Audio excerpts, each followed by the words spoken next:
On Mother's Day, my son proved exactly what I was worth to him. His mother-in-law? She got a $300,000 diamond necklace. She cried tears of pure joy in front of the entire family. And me? His own mother? The woman who raised him? He handed me a single dish towel from the dollar store. He just smiled and told me it was practical. But what he didn't know was that the cheap piece of cloth wasn't an insult. It was a declaration of war. Just 1 week later, my son was on the phone, his voice cracking, begging me, "Mom, please don't do this. You'll ruin everything." But his pleading meant nothing to me anymore, because it was already too late. Before I tell you the cruel words I overheard that led to that desperate phone call, I'd love to know where you're watching from today. Let me know in the comments. It's wonderful to see how far a story can travel. My late husband, William, always said that you can't build a strong house on a weak foundation. For years, I believed our family's foundation was made of stone. I was wrong. It was made of sand, and I was just now starting to see the cracks. The drive to my son Daniel's house for Mother's Day felt different this year. His home, or rather, his wife Nora's home, was a massive structure of glass and white stone that looked more like a modern art museum than a place where people actually lived. It was cold, impersonal, and enormous. My own home, the one Daniel grew up in, could fit inside his living room, 3 times over. On the passenger seat next to me was the lemon bundt cake I had woken up at dawn to bake. It was Daniel's favorite since he was a little boy. I knew Nora would have everything catered, of course. She always did. Her idea of contributing to a meal was artfully arranging store-bought hors d'oeuvres on a slate platter. But I held on to the foolish hope that this small piece of his childhood, of me, would still mean something to him. When I arrived, the party was already in full swing. People I didn't know, Nora's friends, mingled on the vast patio, holding glasses of champagne. Daniel saw me and broke away from a conversation. He gave me a quick, one-armed hug that felt more like a formality than an embrace. "Mom, you made it," he said, his eyes already scanning the crowd behind me. "Nora's mother is over there by the fountain." "It's lovely, Daniel," I said, holding up the cake carrier. "I brought your favorite." He glanced at it, a flicker of something unreadable in his eyes before his business smile snapped back into place. "Great. Just give it to one of the staff. They'll find a place for it." He walked away before I could respond, leaving me standing alone in the entryway. A young woman in a catering uniform took the cake from my hands with a polite nod, and I watched her carry it away, likely to a back counter in the kitchen where it would be forgotten. That was the first sting of the day. It would not be the last. Lunch was a loud, performative affair. I sat at the long, polished table between 2 of Nora's friends who talked across me about a ski trip to Aspen. I tried to engage, to ask a question, but they would just offer a short answer before turning back to each other. I felt invisible. Daniel and Nora were at opposite ends of the table, holding court, laughing loudly. Nora's mother, Isabella, sat to Daniel's right, beaming like a queen. After the meal, Daniel stood up, tapping his glass for attention. My heart gave a hopeful flutter. Maybe now, I thought. Maybe this is the moment he'll say something kind. "I'd like to make a toast," Daniel began, his voice booming with practiced confidence. He raised his glass not to me, but to Isabella. "To my mother-in-law, Isabella, a woman of incredible grace, style, and strength. You have been a second mother to me, and your guidance has been invaluable. We love you." Everyone applauded warmly. Isabella dabbed the corner of her eye with a napkin, but Daniel wasn't finished. "And in honor of that love," he said, pulling a flat, dark blue box from his jacket pocket, "we wanted to give you a small token of our appreciation." He opened the box, and a collective gasp went through the room. Nestled on the velvet was a diamond necklace so brilliant it seemed to steal all the light. It was an intricate, stunning piece of jewelry that I knew, instinctively, cost more than my car, possibly more than a year of my entire pension. Isabella began to cry for real as Daniel fastened it around her neck. The diamonds glittered against her skin. It was a spectacle. After the applause died down and Isabella had kissed Daniel and Nora profusely, My son finally turned his attention to me. The grand, theatrical energy vanished, replaced by a casual, almost dismissive air. He walked over and handed me a small, flimsy plastic bag from a discount store. It was the kind of bag you get when you buy batteries or a bottle of soap. "And for my mom," he said, his voice now much quieter, almost an afterthought. "The best cook I know. This is for you." I opened the bag. My hands felt numb. Inside was a single, thin dish towel. It was white, with a poorly stitched cartoon of a smiling lemon on it. The silence at the table was different this time. It wasn't appreciative. It was heavy, awkward, and deeply humiliating. I could feel every eye on me. I looked up at my son, searching his face for some sign that this was a joke, a misunderstanding. But all I saw was a placating smile, the kind you give a child you need to appease. Nora stood behind him, a smirk playing on her lips. She was enjoying this. I forced my own lips into a smile. My face felt like cracking stone. "Thank you, Daniel," I managed to say, my voice sounding distant and strange to my own ears. "A cook can always use another dish towel." I folded it neatly and placed it in my purse. I didn't stay much longer after that. On the drive home, the lemon bundt cake was a forgotten memory. But the dish towel sat on the passenger seat beside me. It was a cheap, silly thing, but it wasn't just a dish towel. It was a message. It was a final, brutal summary of my worth in my son's new world. Driving home, I didn't feel rage. Not yet. I just felt a profound, chilling emptiness. A quiet understanding that somewhere between the diamond necklace and the smiling lemon, something inside of me had just broken for good. Back in my own kitchen, the silence was a heavy blanket. I took the dish towel out of my purse and laid it flat on my worn wooden countertop. The smiling cartoon lemon seemed to mock me with its vacant cheerfulness. This cheap piece of cloth should have been meaningless. But it wasn't. It was the key that unlocked a room full of memories I had kept shut for years. It was proof of a pattern I had willfully ignored. It started with the money, about 5 years ago. Daniel's business was just taking off, and he came to me in a panic. He was on the verge of a huge deal, he'd said, but his capital was tied up. He needed $50,000 just for a few weeks. I remember him sitting right here at this table, his hands wrapped around a coffee mug, his face etched with worry. "I'll pay you back with 20% interest, Mom. I swear. You're saving me. You're saving the whole company." How could a mother say no? It was nearly half of my savings, the nest egg William and I had so carefully built. But it was for my son. I wrote him the check. The deal went through. His company exploded. He became the man he was today, the man who lived in a glass mansion and bought diamond necklaces. But he never mentioned the $50,000 again. About a year later, I brought it up gently. I told him I had a few home repairs to think about, and the money would be helpful. His reaction stunned me. He sighed, a deep, annoyed sound. "Mom? Really? After everything? You know how much pressure I'm under. I bought you that new refrigerator last year. Let's just call it even, okay?" He had made me feel small. He made me feel greedy for asking for what was mine. I was so ashamed that I never mentioned it again. I chose peace. I told myself he was right, that a son's success was a mother's reward. I accepted the refrigerator as a payment, even though it wasn't. Then came Nora's campaign to update my life. It began with my living room.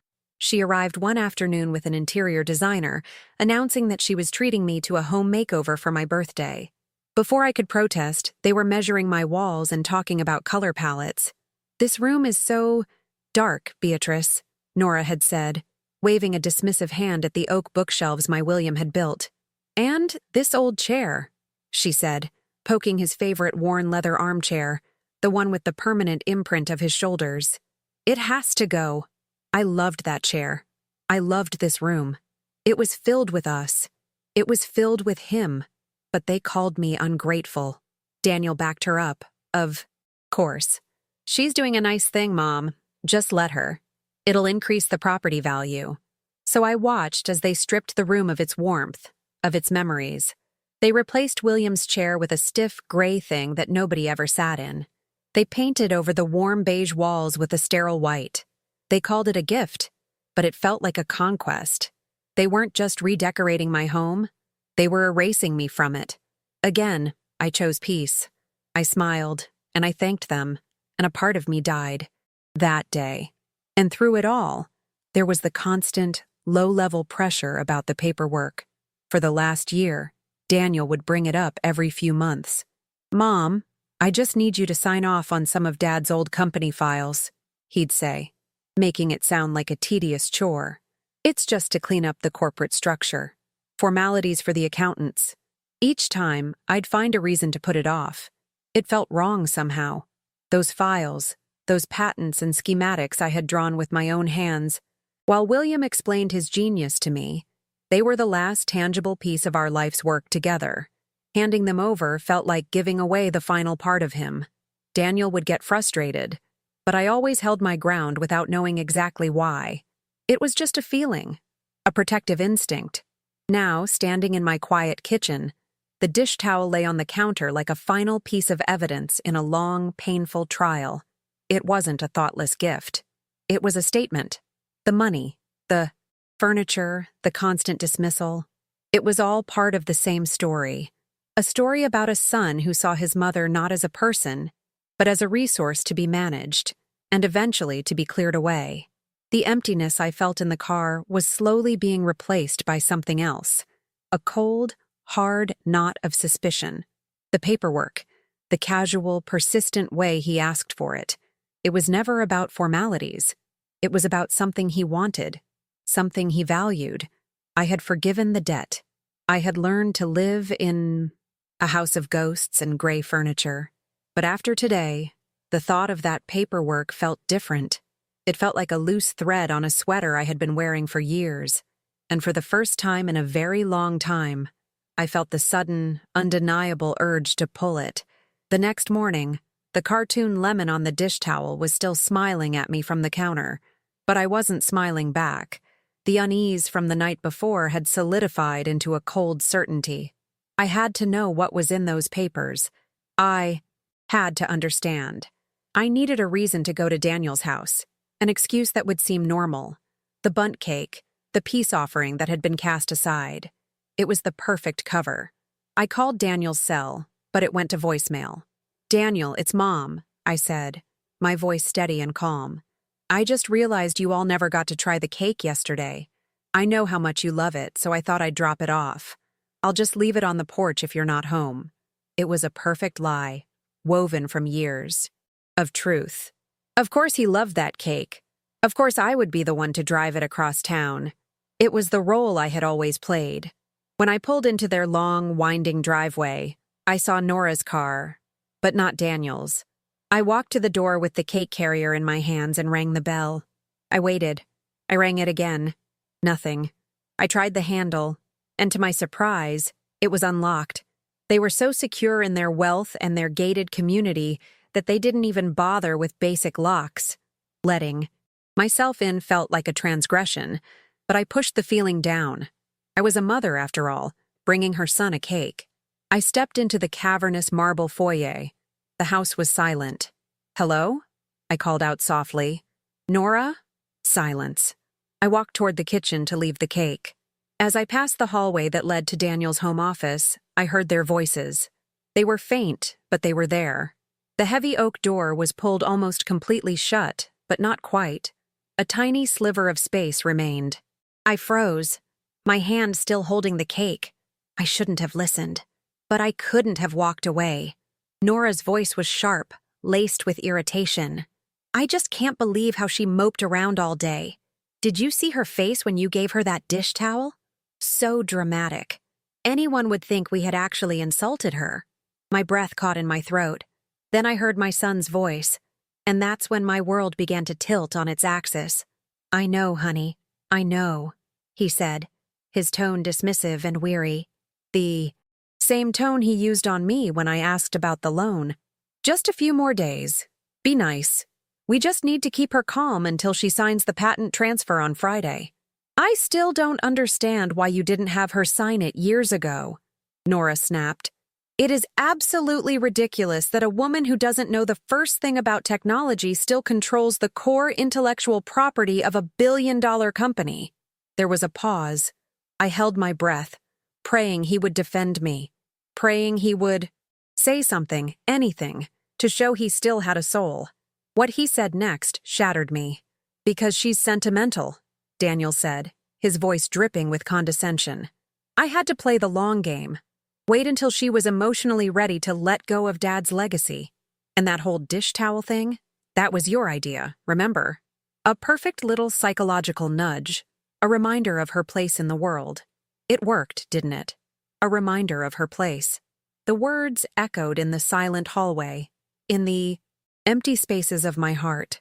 The dish towel wasn't a thoughtless mistake. It was a strategy. A cruel, calculated move in a long game I never even knew I was playing.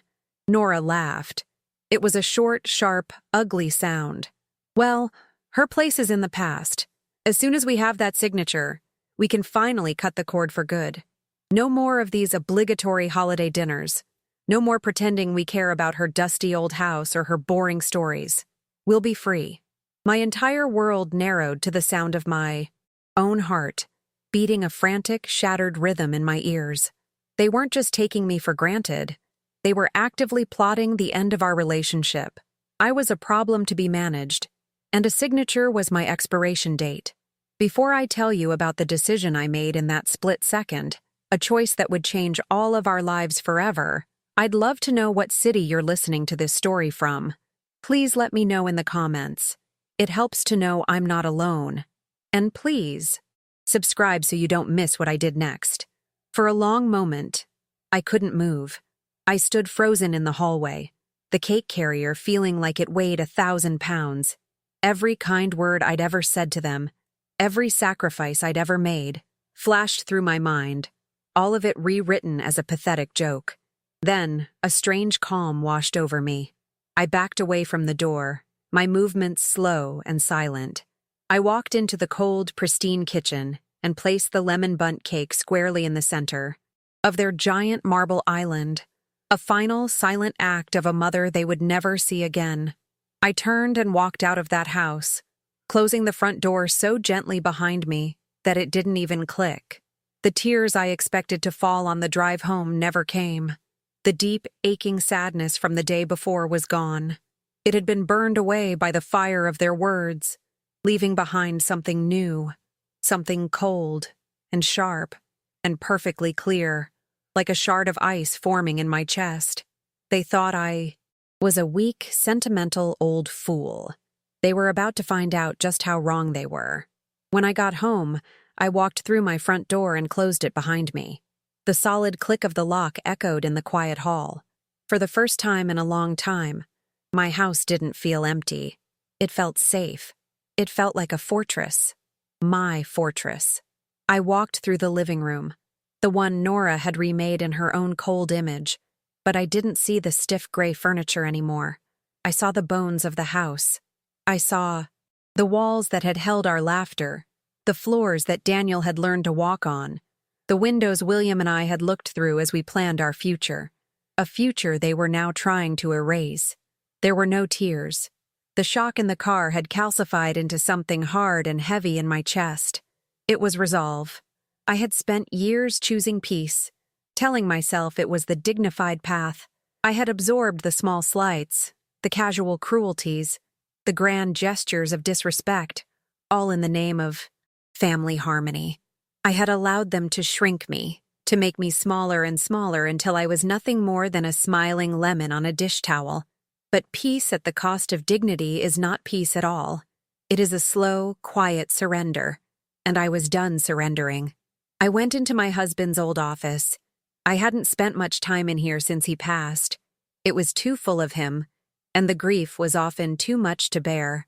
But today, his presence wasn't a source of pain. It was a source of strength. The room was just as he'd left it. His books on engineering lined the shelves. His schematics were still framed on the wall, and a photo of the two of us sat on his desk, taken on the day we secured our very first patent. We were so young, so full of hope. We looked like we could build the world. In a way, we did. We built the world Daniel now lived in. I ran my hand over the worn leather of his desk chair. "Oh, William," I whispered into the quiet room. "You were so brilliant, but you were too trusting. We were both too trusting. You saw a son. I saw a son." I paused, looking at his smiling face in the photograph. "But we were wrong. He isn't a son. Not anymore. He's a businessman, and he just made a very, very bad business deal." A strange energy began to hum through me. It was the feeling I used to get right before solving a complex design problem with William. It was focus. It was clarity. I looked around the room, and my eyes landed on the old gray metal filing cabinet in the T corner. It was locked, and the key was on a chain I wore around my neck, hidden under my blouse. William had given it to me a month before he died. "You're the keeper of the legacy, B," he had told me. "Don't ever let anyone rush you into anything." Daniel's words came back to me, the sheer, breathtaking arrogance of it. He thought my love was a weakness he could manipulate. He thought my sentimentality was a flaw he could exploit. He saw me as a gatekeeper, a stubborn old woman who needed to be managed with cheap psychological tricks. I walked over to the cabinet. My hand didn't tremble as I pulled the key from under my shirt. It felt as if it belonged in my palm, a tool I had forgotten I knew how to use. I inserted the key into the lock. It turned with a satisfying, solid clunk. The top drawer was filled with household files, warranties, tax returns, old bills. I pulled it open further, revealing a section at the very back, hidden by a cardboard divider. Behind it were dozens of thick, heavy folders, all neatly labeled in my own handwriting from years ago. My handwriting was different then. Younger, more confident. My fingers traced over the labels. Early prototypes, component sourcing, initial drafts. And then I saw the one I was looking for. The one that contained the very heart of everything. WTech patents. Originals. I lifted the heavy folder out of the drawer. It felt like a sacred text. Inside were the documents that gave birth to a billion-dollar company. Pages of dense legal language, and nestled between them, the original schematics, drawn on heavy vellum paper. My precise, steady lines, my clear, elegant notations, my work, our work. Daniel thought these were just old, sentimental papers. He assumed I was just a grieving widow, clinging to the past. He had forgotten one crucial detail. I wasn't just the woman who baked his favorite cake. I was the one who drew every schematic. I was the one who typed every single patent application. And I was the one who remembered the name and the private phone number of my husband's brilliant bulldog of a lawyer. The next morning, I didn't wake up with a heavy heart. I woke up with a purpose. The fog of grief and confusion that had clouded my life for years was gone. I knew exactly what I had to do. I made a pot of coffee and sat down at the kitchen table, the heavy folder of patents in front of me. I opened it and took out a small worn address book from the very back. Flipping through the pages, my fingers brushed past the names of old friends and neighbors until they landed on the one I was looking for. Vance, Arthur. Below his name was a phone number labeled Private Line. Arthur Vance had been more than just my husband's lawyer.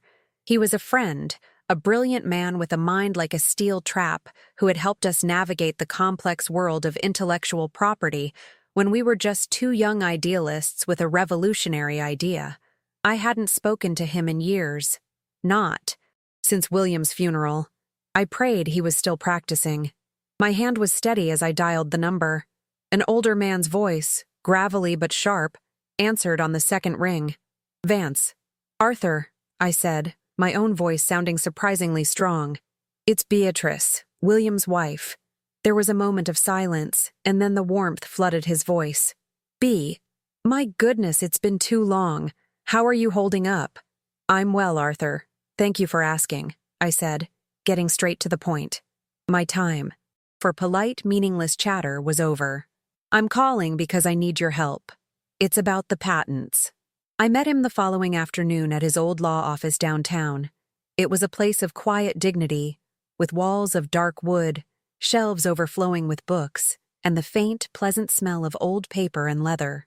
It was a world away from the cold glass and steel of my son's life. It felt like coming home. Arthur, now semi-retired, was grayer and a little stooped, but his eyes were as sharp and intelligent as I remembered. He greeted me with a warm hug before leading me to a large mahogany conference table. "Now, Bea," he said kindly, "tell me everything." I didn't tell him about the dish towel or the years of quiet disrespect. He didn't need the emotional details. He needed the facts. I explained that Daniel was pressuring me to sign a final transfer of all of William's intellectual property to his corporation, and that I had become hesitant. I opened the folder and laid the original vellum schematics on the table. Arthur's eyes widened slightly as he looked at them, a reverent expression on his face. "I haven't seen these in 30 years, he murmured, tracing one of my lines with his finger. "Your husband was a genius, Beatrice. And your draftsmanship, it was art." For 2 hours, we pored over the documents. And as we did, something amazing happened. The old me, the me before I was just a mother and then a widow, began to reappear. I wasn't just a client in a law office. I was a partner in a strategy session. I remembered the details of every design. I explained the nuances of the core technology. I pointed out the specific patent that was the true foundation of Daniel's company, the one everything else was built upon. Arthur listened, his respect for me growing with every passing minute. He was no longer looking at me as a grieving widow, but as the co-creator he'd always known me to be. Finally, he sat back in his chair and steepled his fingers, a slow smile spreading across his face. He tapped a single paragraph on the original partnership agreement we had signed all those years ago. "This is it, Bea," he said, his voice filled with a quiet excitement. "The smoking gun." He explained it to me in simple terms. When we formed our small startup, we had licensed the technology to the company. We had never, ever signed it over completely. The partnership, named W&B Innovations, was the legal owner. And since William had passed, I, as the surviving partner, was the sole owner. My son's billion-dollar corporation, the source of his lavish life and arrogant cruelty, was built on a foundation of sand. He didn't own his own technology.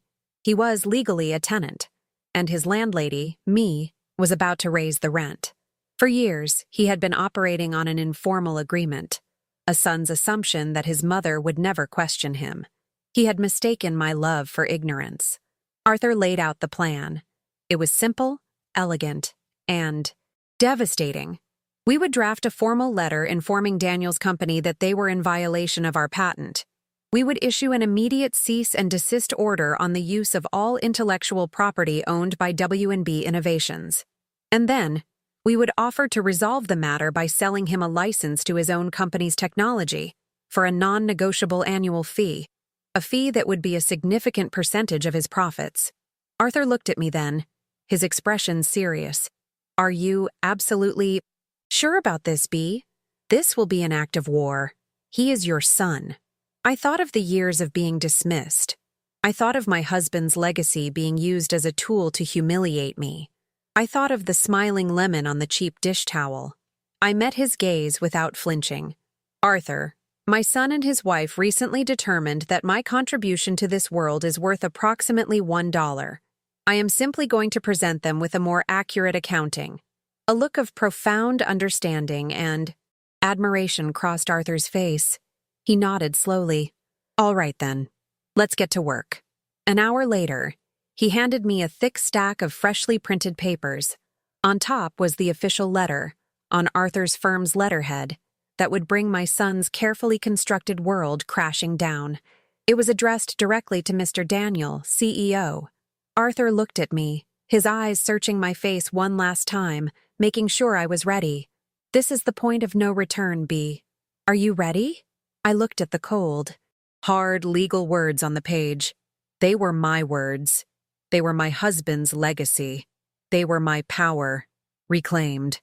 Then I looked up at my old friend and gave a single firm nod. "It's time." The next morning, I met Arthur back at his office. He had the documents in a large, crisp envelope made of thick, watermarked paper. It looked serious. It looked important. It felt like armor. My name, or rather, the name of my partnership, W&B Innovations, was in the top left corner. It was the first time I had seen it in print in over a decade. It looked beautiful. We didn't just put it in the mail. Arthur insisted on using a bonded legal courier. We drove to the service's downtown office, and I was the one who handed the heavy envelope across the counter. It was addressed not to my son's home, but to his office. To Mr. Daniel, CEO. This wasn't a mother sending a note to her child. This was a business owner issuing a legal notice to an infringing party. The distinction was everything. As the clerk stamped the package and took it away, I felt a weight lift from my shoulders that I hadn't even realized I was carrying. The decision was made. The action was taken. The rest was just a matter of time. I spent the rest of the day reclaiming my life. I went home and walked straight into the living room. I looked at the cold gray sofa, the glass and chrome coffee table, the abstract art on the walls that meant nothing to me. Nora's taste, Nora's victory. For 2 years, I had lived in this sterile showroom she had created for me, a constant daily reminder that my own history, my own taste, did not matter. Not anymore. I started by taking down the art. Then, with a strength I didn't know I possessed, I began pushing the heavy, modern sofa towards the hallway. It took me the better part of an hour, grunting and sweating, to get it and the matching love seat into the garage, where they would stay until I could have them hauled away. Then, I went to the spare bedroom, and there, under a dust cover, was William's old leather armchair. I had saved it, unable to part with it, hiding it away like a secret. I pulled the cover off, and the familiar smell of old leather and his pipe tobacco filled the air. It still held his shape. I dragged it back into the center of the living room, its rightful place. I brought back the old wooden side table we had bought on our honeymoon and placed our photo back on top of it. I wasn't just redecorating. I was resurrecting. I was taking back my home, my memories, my life. I was putting the pieces of myself back where they belonged. As the afternoon light streamed through the windows, I sat down in William's chair. It felt like a hug. It felt like a throne. For the first time in a very long time, my house felt like my own again. I picked up a book, and for a few hours, I just sat there in the quiet, reading. I wasn't nervous. I wasn't anxious. I was perfectly, serenely calm. I had played my move. Now it was his turn. I wasn't sure when the call would come. It could be hours, maybe even the next day. But I knew it was coming, as surely as I knew the sun would set. The peace I felt in that moment, sitting there in my own reclaimed sanctuary, was something I hadn't felt in years. And if you have ever had a moment where you finally stood up for yourself and took your power back, I would love for you to hit the like button on this video. It means so much to know that you are with me on this journey. I imagined the scene at his office, the courier arriving, the receptionist signing for the package, the envelope being placed on his huge, polished desk. I could picture him seeing the return address, W&B Innovations, and feeling a flicker of annoyance, thinking it was just me being difficult about the paperwork again. I could see him, leaning back in his expensive chair, slicing open the envelope with a silver letter opener. I could see his confident expression slowly faltering as he read the first lines. I could see the color draining from his face as he realized it wasn't a request, but a demand. As he realized that the sentimental old fool he had so cleverly managed had just checkmated him in a game he didn't even know they were playing. The sun went down. I made myself a small dinner and ate it right there in the armchair, listening to an old jazz record William and I used to love. The house was quiet. My phone, which I had placed on the side table, had been silent all day. Then, at precisely 7:45, it lit up. The screen cast an urgent glow in the dim room. It was a picture of him, smiling on a yacht. The name displayed in bold white letters, Daniel. The phone began to buzz, an angry, insistent vibration against the old wood of the table. It was the only sound in the house. I looked at his name on the screen. I didn't move to answer it. I just watched it buzz. The begging was about to begin. I let the phone buzz until it stopped. The screen went dark, and the Yahai beep. Silence of the room settled back in. A few seconds later, it lit up again with a text message notification. Then another. Then a third. I didn't read them. A moment later, the phone began buzzing again with another incoming call from Daniel. I let it go to voicemail. I walked to the kitchen, filled my kettle with water, and set it on the stove to boil. As I waited, I looked out the window into my quiet, dark backyard. I felt a profound sense of calm. The panic was his now, not mine. I had carried it for him for years, worried about his happiness, his success, his opinion of me. I had carried it until it nearly broke my back. Tonight, I had finally given it back to him. After I had made my tea, I sat back down in William's chair and finally pressed the voicemail icon. My son's voice filled the room, no longer smooth and confident, but high and strained with panic. "Mom, pick up the phone. Right now. I just got this insane letter from some lawyer, Arthur Vance. He's ancient. He has to be senile. This is some kind of mistake. You need to call him, Mom. You need to call him and fix this. Now!" I deleted the message. I sipped my tea. 10 minutes later, headlights sliced across my living room walls as a car screeched to a halt in my driveway. A car door slammed. Then another. Heavy, frantic footsteps pounded up my walkway. Then came the banging on my front door. Not a polite knock. A hard, demanding fist. I wasn't startled. I had been expecting this. I took another slow sip of my tea, set the cup down gently on the saucer, and walked to the door. I opened it to find my son and his wife standing on my porch, illuminated by the yellow light. They looked like they had been in a storm. Daniel's face was pale and blotchy, his expensive suit rumpled. Nora stood beside him, her arms crossed tightly, her face a mask of pure fury. "What is the meaning of this?" Daniel demanded, pushing past me into the foyer. "A cease and desist? Royalties? Are you out of your mind? This is because of the necklace, isn't it?" Nora spat, her voice like ice. "I knew it. I told him you were a bitter, jealous old woman. You couldn't stand to see someone else be happy, so you had to ruin it for everyone." I didn't answer. I simply closed the door behind them and looked at them, my two accusers, standing in the home my husband and I had built, a home they had called dusty and old. "How could you do this to me?" Daniel's voice cracked, the anger giving way to a desperate whine. "To your own son? The company, Mom. My company is built on that technology. You'll destroy everything I've worked for, everything Dad would have wanted me to build." He gestured wildly around the room, his eyes landing on William's chair, where I had been sitting. He seemed to notice for the first time that the room was different, that Nora's cold furniture was gone. A look of confusion crossed his face, but the panic quickly took over again. "I provide for this family, for you. I bought you a refrigerator, for God's sake! And this is how you repay me? By trying to ruin me?" Through it all, I remained silent. I let his words, his accusations, his frantic justifications wash over me. They had no power over me anymore. They were just noise. My silence seemed to infuriate them more than any argument could have. They needed me to scream, to cry, to negotiate. They needed me to be the emotional, irrational woman they had decided I was. I refused to play the part. "Say something," he finally shouted, his voice hoarse. Nora stepped forward, her eyes narrowed into slits. "You won't get a dime, you know. We'll fight you. We'll drag this out in court for years. We will paint you as a greedy, incompetent old woman trying to extort money from her successful son. Is that what you want? Your name dragged through the mud?" I met her gaze, and for the first time, I think she saw that the woman she thought she knew was gone. There was no fear in my eyes. There was no pain. There was nothing for her to grab onto, nothing for her to manipulate. Daniel seemed to sense the shift.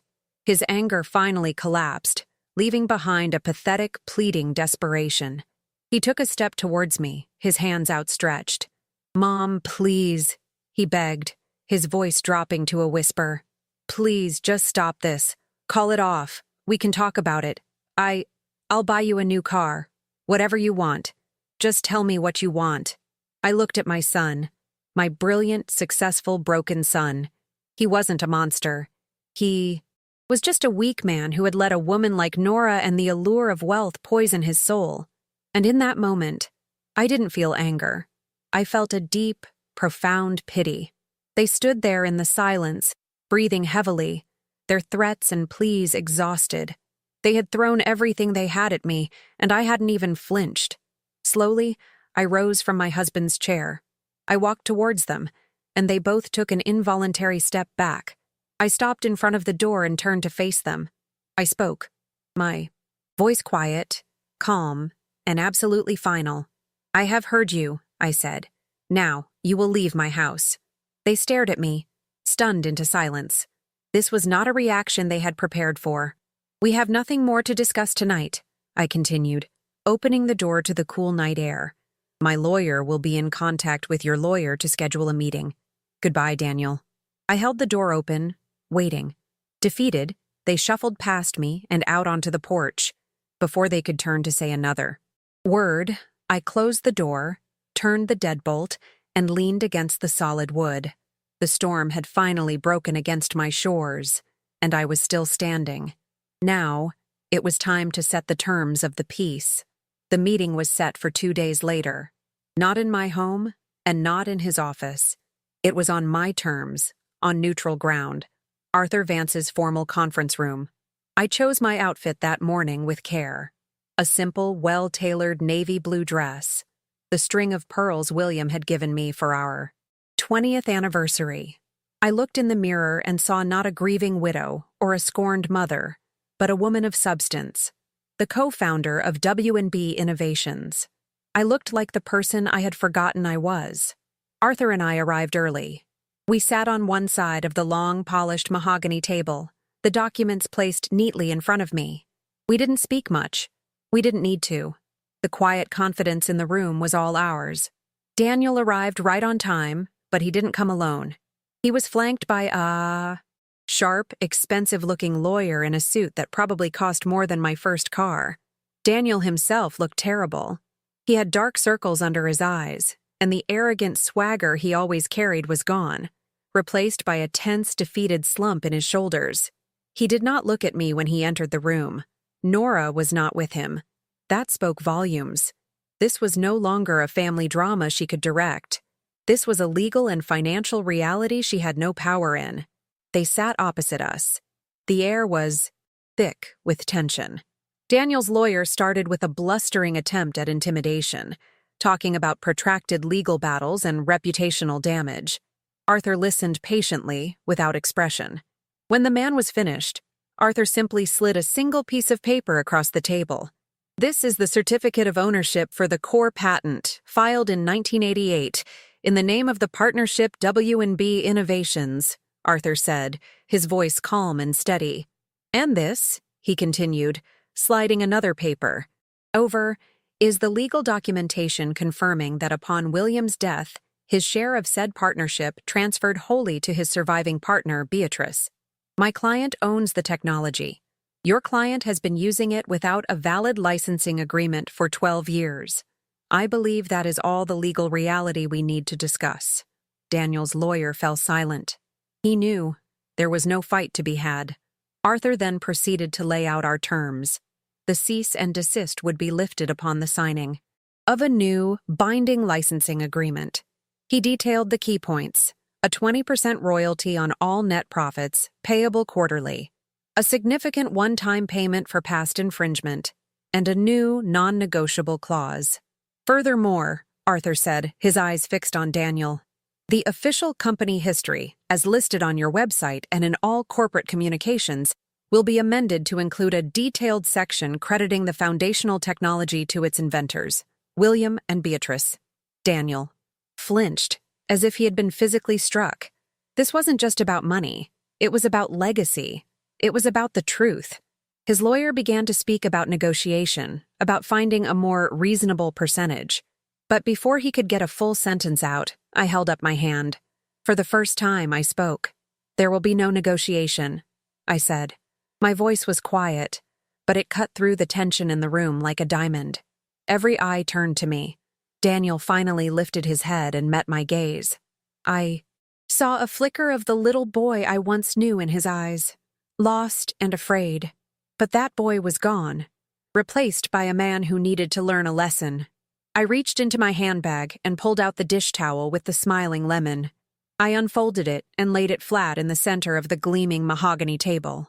It looked absurd, a cheap piece of cloth in a room that reeked of money and power. Daniel stared at it, his face turning a deep, painful red. "Daniel," I said, my voice perfectly even, "when you gave me this, you were making a statement. You were placing a value on me, on your father's work, on the foundation of your entire life. You calculated my worth down to a single dollar." I gently pushed the thick legal contract across the table until it touched the edge of the dish towel. "This document," I said, tapping the cover page, "simply corrects your math. This isn't a discussion. It's an invoice for services rendered." In that moment, a lifetime of feeling small, of being overlooked and undervalued, simply vanished. I was not a victim. I was the owner. I was the founder. And I was in control. If this story is inspiring you to find your own voice and correct the math in your own life, please take a moment to subscribe to this channel.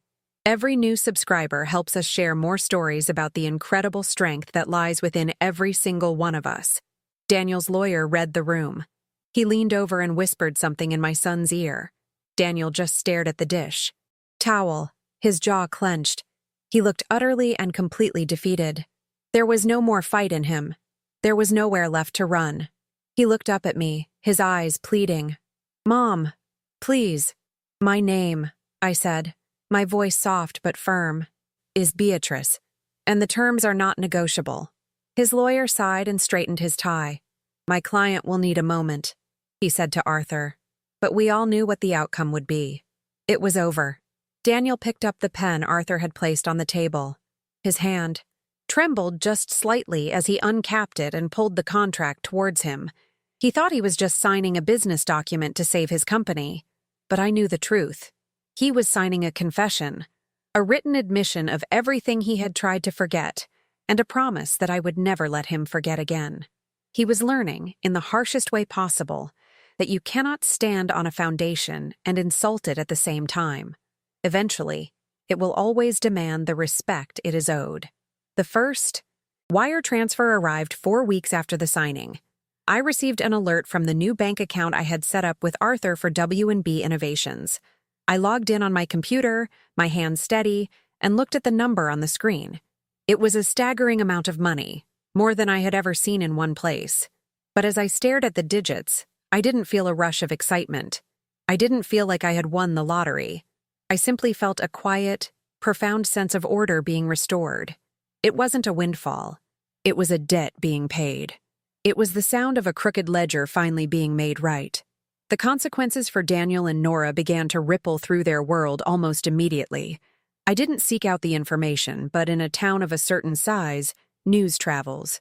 Their annual, over-the-top 4th of July party was abruptly canceled, with a note citing unforeseen circumstances. A distant cousin mentioned that the grand 2-month European tour Nora had been boasting about for a year was now indefinitely postponed. I saw her luxury SUV, the one she drove like a chariot, for sale on a local dealership's website, later replaced by a much more sensible, much less impressive model. They had built their kingdom on my husband's legacy, and now the foundation was reclaiming its tithe. Their world, which had seemed so impossibly shiny and untouchable, was built on a lie, and the truth was proving to be very, very expensive. But the real victory, the one that truly mattered to me, was not financial. One evening, about a month after the papers were signed, I poured myself a glass of iced tea and sat down at my computer. With a deep breath, I navigated to my son's corporate website. I clicked on the tab that read, Our Story. The page used to be filled with glossy photos of Daniel, hailing him as a visionary genius who had built an empire from scratch. My husband, William, was mentioned only in a single passing sentence as an early inspiration. I was not mentioned at all. But now the story was different. A new section had been inserted near the top, titled, Our Foundation. I clicked on it. There was a handsome black and white photograph of a young William, and next to it a picture of me at my old drafting table. I began to read. I will never forget the words. The revolutionary technology at the heart of our company was the invention of the brilliant engineer William. His vision laid the groundwork for everything that was to come, but that vision would have remained an idea without the meticulous work of his partner and wife, Beatrice. As the lead technical illustrator and co-founder of the original partnership, Beatrice's precise schematics and detailed patent filings transformed William's genius into a tangible, defensible asset. Every product we sell today has its roots in the work that came from their shared vision and tireless collaboration. I read it again, and then a third time. Tears finally pricked my eyes, but they were not tears of sadness or anger. They were tears of gratitude, of release. The money was just business. This was justice. This was the truth, finally given the light of day. They had tried to erase us, to reduce our life's work to a footnote.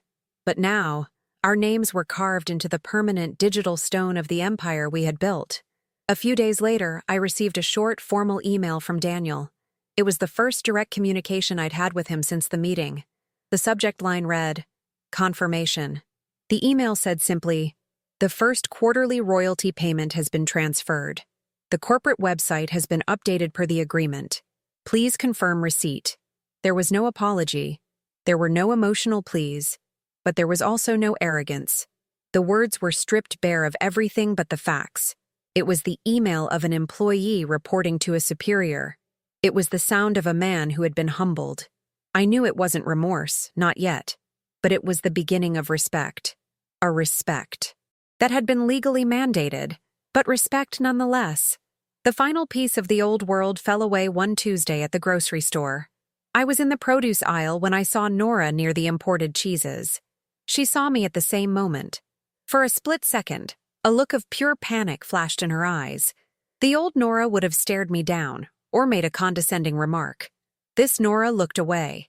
She quickly turned her cart and hurried down another aisle, almost running to get away from me. I didn't gloat. I didn't smile. I simply stood there for a moment, holding an avocado. The woman who had smirked as I was handed a dish towel could no longer even meet my eyes. The power she had wielded over me was an illusion, and it had been shattered. She had no legal documents to back her up. She only had her cruelty, and in the face of quiet strength, it had crumbled into nothing. I had thought that seeing them brought low would bring me a surge of satisfaction, a feeling of triumphant revenge. But it didn't. It just brought a profound sense of quiet. The constant grating noise of their disrespect, the pressure to be smaller, to want less, to take up less space, was finally gone. And in that vast, peaceful silence, I could finally begin to hear my own life, waiting for me to live it. It's been a year since the day I put the dish towel on that conference room table. A year since I chose to stop being a quiet footnote in my own life and decided to become the author once more. My house is different now. It's full of light and warmth. The gray, soulless furniture is long gone, donated to a charity. William's chair is my favorite spot, and the living room is once again filled with the things we loved. But it's not a museum of the past. It's a home that is alive. My friends come over for tea, we sit in the garden I've replanted, and we talk for hours. The silence I once craved has been replaced by the comfortable, easy sound of genuine laughter. The money from the royalties is more than I could ever need. But I learned a long time ago that money is just a tool. Its only real value is in what you can build with it. So, I built something. The William and Beatrice Innovation Foundation is now my life's work. We give scholarships and mentorship to bright young inventors, the kinds of kids William and I once were, full of brilliant ideas but with no resources to make them real. Last week, I spent a whole afternoon with a young woman who is developing a new kind of water purification system. Her eyes lit up as I pointed out a small flaw in her schematic, my old skills coming back to me as naturally as breathing. In her, I saw a reflection of myself, and in that moment, I knew I had found my purpose. I was no longer just protecting a legacy, I was growing it. I did travel. I went to Italy and saw the art I had only ever read about in books. I walked through vineyards in France and ate bread and cheese that tasted like sunshine. I did it all by myself, for myself. And I was never lonely. I was free. I don't hear much from Daniel. I receive a formal, quarterly report from his company, and the wire transfers always arrive on time. Our relationship is now a business arrangement, and in a sad, ironic way, it's the most honest it's been in years. He respects the contract. He respects the consequences. I hope that one day he will understand the difference between that kind of forced respect and the real love he so carelessly threw away. I hope that, but my happiness no longer depends on it. I have let him go. Sometimes, when the house is quiet at night, I sit here in William's chair and I think about the long journey that brought me to this peace. I think about the woman who smiled through her own humiliation, who chose to be silent for the sake of a harmony that was never real. I don't feel shame for her. I feel a deep and abiding compassion. She was just trying to hold on to a family she loved. She didn't know her own strength. But the world has a funny way of showing you what you're made of. Sometimes it's a diamond necklace, and sometimes it's a dish towel with a smiling lemon. My peace is now my greatest treasure. It is a fortress I have built brick by brick, with courage and self-respect. And every time someone subscribes to this channel, it feels like another brick in that wall, a vote of support for every person who has ever been made to feel small, invisible, or worthless. If my story has touched you, please, help this community of strong voices grow. Subscribe, and together, let's remind the world of a simple, powerful truth. It is never, ever too late to demand respect. It is never too late to reclaim your story. And never forget that true love, the kind that lasts, does not use you. It values you. I look around my home, at the life I have built. It is a good life, a quiet life, a life that is completely and triumphantly my own.